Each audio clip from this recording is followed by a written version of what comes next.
Pekan Olahraga Wilayah Sumatera 2019 Bengkulu akan digelar di November dengan mempertandingkan 11 cabur. Terkait hal ini, PLT KONI Sumatera Selatan mengungkapkan cabang olahraga andalan Sumsel seperti pencaksilat tidak dipertandingkan. Dan pelaksanaan Pekan Olahraga Wilayah Sumatera hampir bersamaan dengan Pekan Olahraga Provinsi Sumatera Selatan.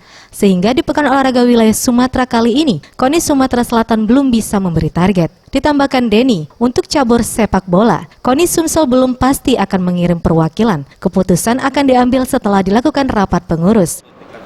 Dan kami sampaikan bahwa kita selama ini di Sumatera ini kalau tidak juara umum runner-up, yang sampai di Olimpiade.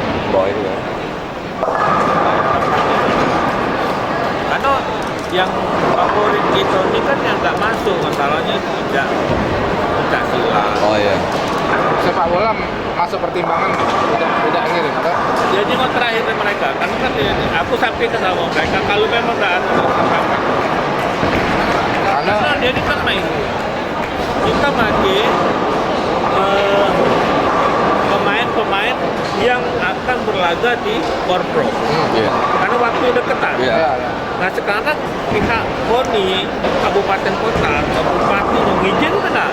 Provinsi lain pun lebih siap dibandingkan dengan Sumatera Selatan, seperti Riau yang menargetkan menjadi juara umum. Eza PM, Sriwijaya TV.